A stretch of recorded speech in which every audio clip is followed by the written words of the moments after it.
Bonjour à toutes et à tous, je suis ravie de vous accueillir sur la chaîne YouTube En mode naturo. Je suis Maud Gabriel, naturopathe formée en phytothérapie et micronutrition. Pour cette nouvelle vidéo, je suis en compagnie de Sabrina Marnet. Bonjour Sabrina. Bonjour Maud. Bonjour Sabrina, merci d'avoir accepté mon invitation. Avec plaisir. C'est gentil à toi. Dans cette nouvelle vidéo, on va vous parler troubles digestifs chroniques et vous suggérer des pistes qui ont été expérimentées par Sabrina Marnet au propos de son vécu, et c'est justement ce qu'elle va partager avec nous.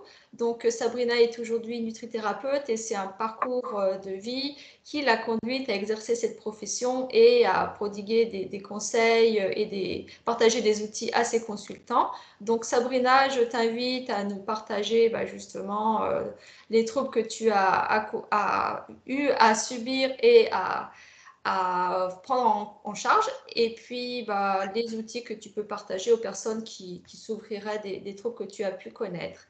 Sabrina, je t'invite donc à te présenter et à nous raconter ton petit parcours. Merci beaucoup. Merci beaucoup. Donc moi, je suis nutrithérapeute formée, comme toi, en micronutrition, en phytothérapie et maintenant en hypnose ericksonienne. Voilà plusieurs outils que j'utilise vraiment pour prendre en charge la personne de manière la plus globale possible, à la fois sur le corps, mais aussi sur l'aspect émotionnel. Comme tu le sais, c'est vraiment très lié. Et si j'en suis arrivée là, c'est que, effectivement, comme tu l'as si bien dit, ça vient aussi de mon histoire de vie. Donc, quand j'étais enfant, j'avais souvent des maux de ventre. On appelait ça des colites, mais ça pouvait me plier en deux et ça m'arrivait aussi bien pendant les vacances qu'à l'école ou au collège ou autre. Donc, on a vite mis ça sur le côté stressé et puis on l'a un peu oublié. Et effectivement, ça s'est apaisé au fur et à mesure. Et en fait, donc ça allait à peu près jusqu'à, on va dire, mes 30 ans, 35 ans, où là, alors les troubles digestifs, étonnamment, alors soit je m'y étais habituée, je n'y faisais plus attention, soit c'était pas si mal que ça, mais par contre, j'ai commencé à avoir des douleurs un peu partout ailleurs. C'est-à-dire que moi, j'étais très sportive à l'époque, je faisais beaucoup de danse classique. Et j'ai commencé à me blesser très régulièrement, à avoir des tendinites qui pouvaient durer 8-9 mois à guérir. Je comptais honnêtement les semaines dans l'année où je pouvais danser sans avoir mal, quoi.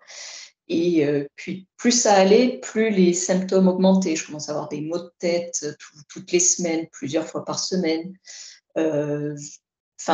J'avais vraiment l'impression de vivre dans le corps d'une femme de 70 ans ou 80 ans, alors que j'en avais 35.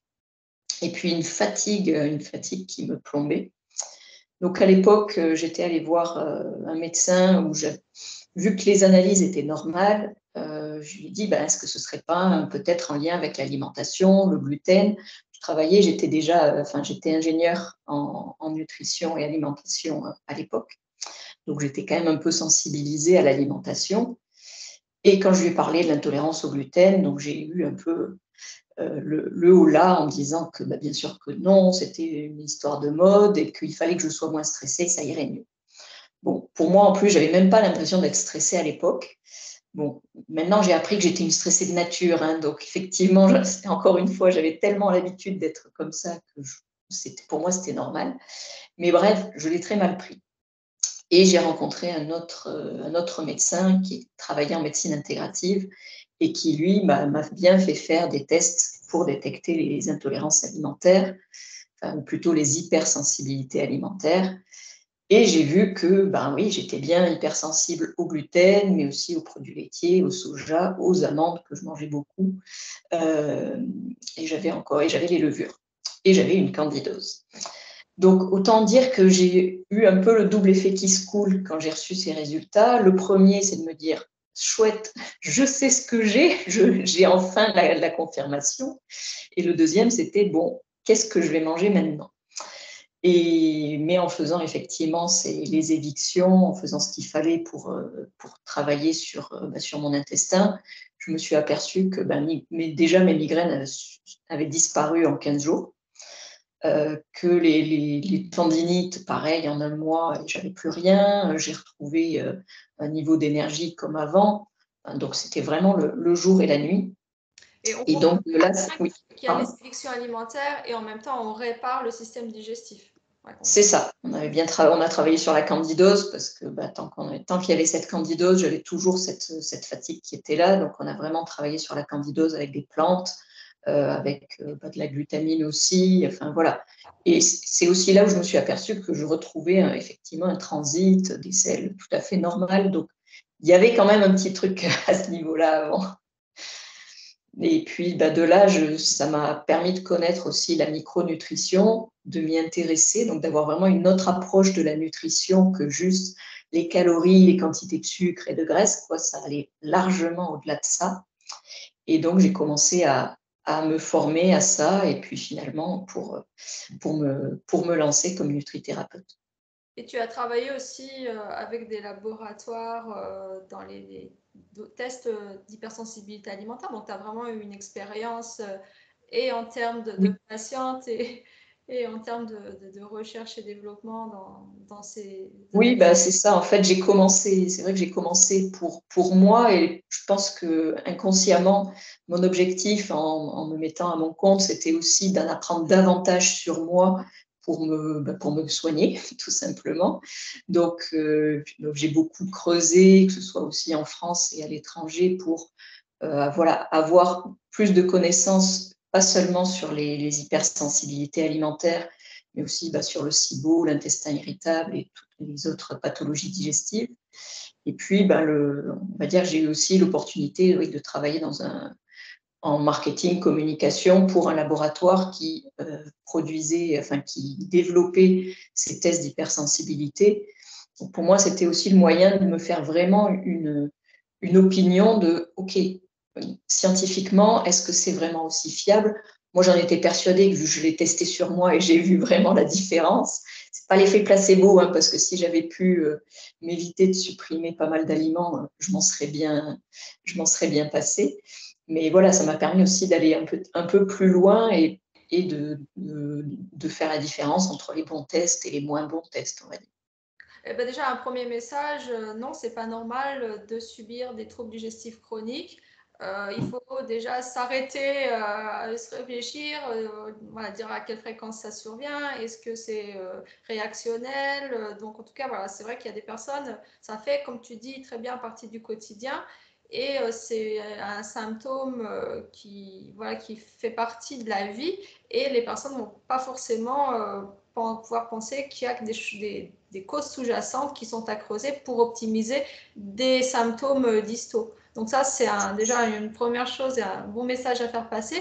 Et aussi, est-ce que tu peux nous parler, c'est vrai que ta pratique sportive, pardon, qui a quand même dû influencer les troubles digestifs. Qu'est-ce que tu en penses? Parce que c'est vrai que l'hyperperméabilité intestinale du sportif, ça a quand même dû jouer beaucoup au niveau de la majoration des troubles digestifs.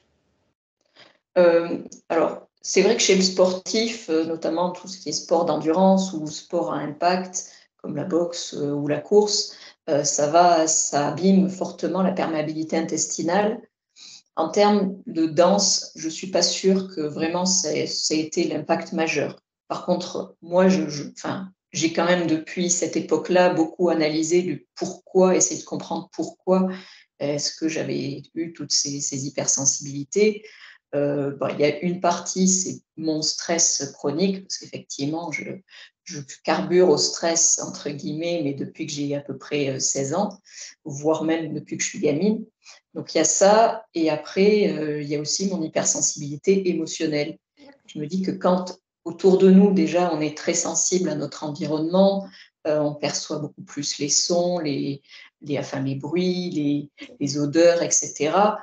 Je me dis que c'est aussi normal qu'on ait une hypersensibilité intestinale, finalement. On est perméable à tout. L'intérieur de nous, c'est le reflet de notre monde extérieur, quoi. Et justement, pour apporter une synergie d'outils, ça t'a amené à te former à l'hypnose, à des thérapies comportementales en complément des thérapies plutôt micronutritionnelles. C'est Donc, ça. oui, tu as fait voilà, une formation en hypnose. Dis-nous un petit peu. Oui, bah, j'ai fait une formation en hypnose et puis j'ai fait 2 années de coaching aussi pour accompagner la personne vraiment sur une sphère beaucoup plus large parce que je me rends compte aussi que c'est plus efficace, hein. Au début, j'avais des personnes qui venaient me voir, on travaillait que sur l'alimentation, le microbiote, l'écosystème intestinal et c'était super, ça fonctionnait. Mais parfois, soit c'était pas suffisant, soit les personnes revenaient quelques années après. Et donc, c'est aussi ça qui m'a amené à creuser cette approche-là. Et c'est vrai que tout le monde n'est pas forcément prêt à s'entendre dire qu'on a une part de responsabilité dans ce qui nous arrive. On dirait responsable mais pas coupable, c'est-à-dire que oui, ben notre stress ou des émotions qu'on garde pour nous, qui ne sont pas digérées, qui peuvent vraiment impacter sur le long terme notre harmonie intérieure, notre santé. Et on peut s'occuper de notre corps physique, mais à un moment, s'occuper aussi de notre corps émotionnel, ben, ça permet vraiment d'aller un peu plus au fond des choses. Bah, l'aspect motivationnel est vraiment très important parce que si on pointe une problématique et puis qu'on donne juste un protocole, au final, on a résolu un problème, mais pas tout le contexte et divers facteurs qui ont pu amener à cette problématique. Donc c'est vrai que cette approche, elle me semble vraiment, vraiment très, très intéressante. Je pense que c'est, voilà, voilà, je pense que c'est une forte demande aussi parce que si c'est pour faire de l'allopathie verte, au final, c'est pas très très intéressant. Donc, je pense que les personnes, ouais, elles se remettent vraiment tout à niveau. Et bah donc, pour revenir sur ce stress, donc c'est vrai que c'est toujours assez frustrant quand on va consulter pour des troubles digestifs et puis qu'on on s'entend dire, bah, en fait, ma petite dame ou ma grande dame d'ailleurs, c'est dans vos têtes, c'est le stress, point barre, il n'y a pas grand-chose à faire. Donc voilà, c'est vrai que annoncer comme ça, c'est vraiment frustrant, mais c'est quand même voilà, un facteur qui n'est pas à négliger parce que voilà, je ne sais pas toi que je vais l'apprendre, que le ventre et l'esprit communiquent et c'est vrai que le stress, en fait, eh ben, ça impacte vraiment le mucus, donc tu peux nous développer cet aspect-là, le mucus qui assure un petit peu la défense de nos muqueuses digestives. Donc quand le mucus est impacté, nos muqueuses, donc le muqueuses intestinales sont plus fragiles et sont plus à même à développer diverses pathologies comme les candidoses et autres. Donc c'est vrai, ça c'est un aspect que tu expliques, que tu travailles. Oui, tout à fait. Tout à fait, mais c'est vrai que pour moi, c'est aussi important voilà, d'expliquer que oui, c'est bien dans ton corps, qu'il y a bien des déséquilibres physiques et fonctionnels, mais qu'il y a aussi cette dimension-là. Et c'est pas que dans ta tête. Ah oui, bah, de toute façon, on n'est pas que un esprit ou qu'un corps, donc c'est vraiment C'est ça. aussi réharmoniser la communication. Et Mm. est-ce que tu aurais deux, trois outils à nous partager justement, bah, peut-être pour réharmoniser ce dialogue intestin-cerveau, comme la cohérence cardiaque? Enfin, qu'est-ce que tu peux donner comme piste aux personnes qui nous regardent? Ben, moi, je trouve, tu as parlé de la cohérence cardiaque, et effectivement, c'est un outil que je trouve assez simple finalement et qui peut être très puissant pour, pour aider à s'apaiser, pour travailler sur l'aspect émotionnel aussi, parce on joue vraiment sur la remise du cœur en cohérence, et donc on joue directement au niveau des émotions. Et en même temps, c'est un bel outil pour venir stimuler le nerf vague qui va venir activer toute la digestion. Donc, je trouve que c'est un outil qui est génial à plusieurs niveaux, qui ne prend pas beaucoup de temps parce qu'on peut le faire 3 fois 5 minutes, une fois 20 minutes. Enfin voilà, la personne aussi va l'adapter en fonction de ce qui est confortable pour elle. Après, pour les personnes qui sont plus sensibilisées, il y a peut-être aussi la méditation qui peut être bien. Et pour les personnes qui n'arrivent vraiment pas à se mettre, à sortir de ce dialogue mental, je conseille alors de revenir un peu plus au corps et de faire des activités physiques, mais douces, soit comme le yoga, soit comme le qigong, voire le pilate, hein, ça peut fonctionner aussi, mais qui peuvent justement aider à s'apaiser avec les exercices un peu de respiration, de travailler aussi sur ce diaphragme, sur ce nerf vague, mais tout en se concentrant dans ce cas-là sur le corps pour avoir, je dirais, une entrée dans la méditation par le corps. Et voilà, au niveau de l'hypnose, est-ce que tu peux nous en dire un petit mot? Donc, c'est un état de conscience modifié. Qu'est-ce que enfin, ça permet de travailler quelles approches? Enfin, dis-nous un petit peu, parce que l'hypnose, tout le Alors monde connaît oui, plus ou moins, mais après, ouais, au final, surtout pas grand-chose enfin, de précis. Donc là, on a une experte, c'est le moment d'en savoir plus. Dis-nous un petit peu. l'hypnose, à la fois, on la connaît parce que c'est assez médiatisé, on a des spectacles d'hypnose, etc. Mais du coup, on a vite tendance à faire un amalgame avec ces spectacles. Et j'ai des gens qui me disent, ah non, moi, je veux pas être en hypnose parce que je veux être consciente. Mais justement, en fait, l'hypnose, ce qu'on appelle thérapeutique, c'est un état de conscience modifié dans lequel finalement on est déjà plusieurs fois par jour, dès lors qu'on va se mettre dans un bon bouquin ou quand on va se mettre à bâiller un petit peu au corneille. Finalement, on se met tout seul en état de conscience modifié. Donc, et c'est pour ça que les personnes sont conscientes de ce qui se passe, mais le boulot de l'hypnose, c'est de donner du grain à moudre à votre conscience pour pouvoir aller causer à votre inconscient et amener justement soit à faire des prises de conscience, soit à modifier des comportements ou des croyances qui sont pas justes. On peut aussi s'en servir pour la douleur. Dans les cas de douleur d'intestin irritable, ça peut aider justement à percevoir une douleur moins forte ou à retrouver une harmonie digestive grâce à l'hypnose. Donc vraiment agir au niveau du symptôme pur et dur. Donc Et, plusieurs approches en fait. Soit on travaille plutôt au niveau émotionnel, peut-être gestion du stress, travail sur l'enfant intérieur et autres. Soit on travaille sur le symptôme. Et cet outil-là, tu le proposes en première intention, en parallèle d'un traitement micronutritionnel, après, enfin, c'est individuel ou est-ce qu'il y a un... Ça va dépendre des gens, mais en général, je le propose après 2, peut-être 3 séances de micronutrition. Ensuite, disons qu'on commence à travailler sur le terrain au niveau alimentaire, à rééquilibrer certaines choses. Et quand je sens que la personne est prête ou qu'il est temps de passer à une autre étape, dans ce cas, je propose l'hypnose. Et pour revenir sur le digestif, au niveau des hypersensibilités alimentaires, tu proposes des tests très régulièrement aux personnes qui présentent des troubles digestifs ou qu'est-ce qui va orienter ton conseil de réaliser ces analyses? Dis-nous un petit peu, c'est quand il y a vraiment des symptômes diffus pour lesquels il n'y a pas forcément d'explication. Oui, en fait, donc je fais une anamnèse en début de séance, donc un questionnaire un peu pointu pour comprendre, parce que des fois, pour un même symptôme, finalement, on peut avoir différentes causes derrière. Donc, je me sers d'un peu tous les symptômes évoqués par la personne, qu'ils soient digestifs ou maux de tête, douleurs, etc., pour identifier, OK, si j'ai un intestin irritable, quelle peut être la cause? Est-ce que ça peut être des hypersensibilités alimentaires? Est-ce que c'est plutôt un déséquilibre de flore ou un SIBO? Est-ce que c'est une candidose? Enfin voilà, en fonction de ce que j'identifie, derrière, je vais aller proposer le test qui me semble le plus adapté. Parce que je dirais, si les personnes avaient gagné au loto, on peut faire tous les tests en même temps et puis comme ça, on est sûr. C'est rarement le cas. Il y a toujours cet aspect un peu financier qui entre en jeu.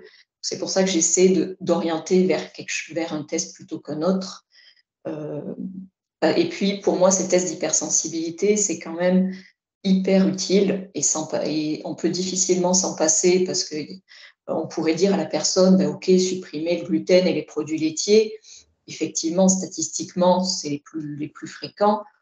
Sauf que pas de bol, une fois, je suis tombée sur une personne qui, en plus d'avoir gluten, produits laitiers, avait aussi tous les fruits à coque. Et au début, elle ne voulait pas faire le test, elle avait supprimé juste gluten, produits laitiers. Et donc, elle s'était précipitée sur tous les fruits à coque, sur les laits d'amandes, de noisettes et trucs comme ça pour compenser. Et du coup, elle avait déplacé son problème et elle était encore plus en inflammation. En fait. L'œuf, il revient souvent. Je sais Et pas. l'œuf revient souvent. Et même une fois, j'ai eu une personne finalement, le gluten, les produits laitiers, ça allait, elle était juste hypersensible à l'ananas.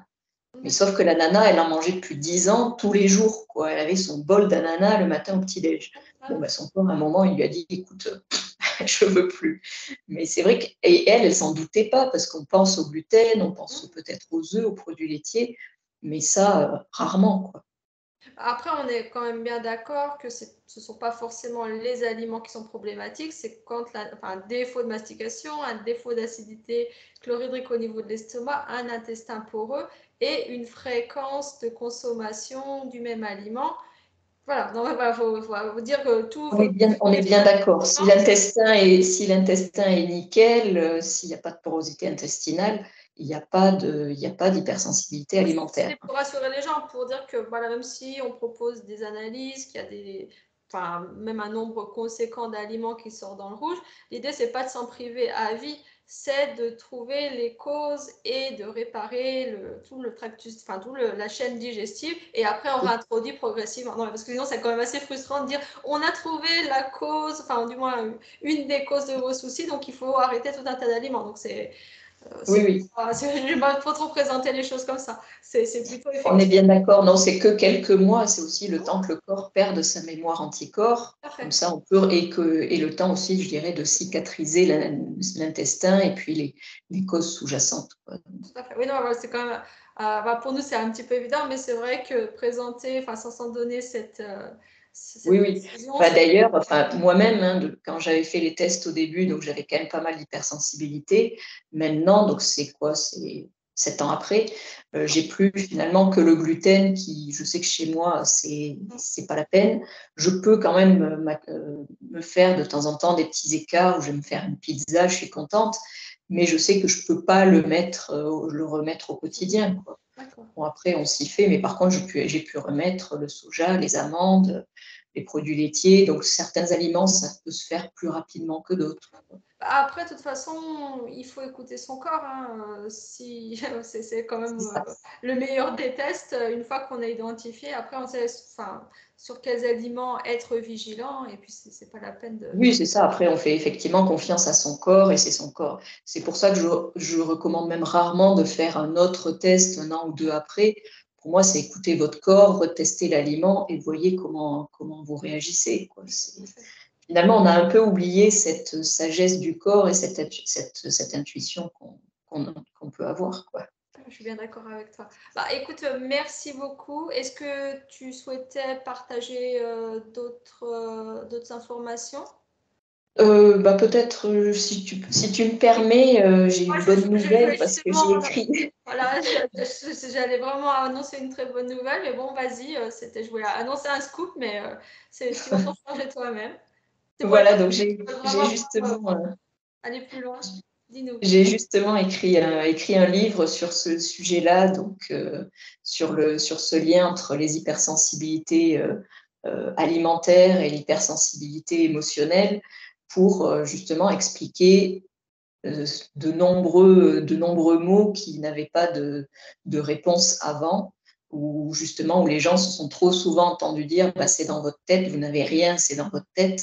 Donc voilà, c'est un livre qui retrace un petit peu mon histoire, mais en même temps que j'ai nourri avec des recherches, bien sûr, et des exemples des personnes qui sont venues me voir. Donc voilà, ça va être publié autour de mars-avril 2023 aux éditions La Nord. Et tu as un titre déjà ou... Alors c'est un peu en discussion, mais justement ce serait ça, hypersensibilité émotionnelle et alimentaire, D'accord. le lien. Bon, de toute façon, dans les commentaires de cette vidéo, je mettrai tous les liens de son site, tes réseaux, tu communiques pas mal.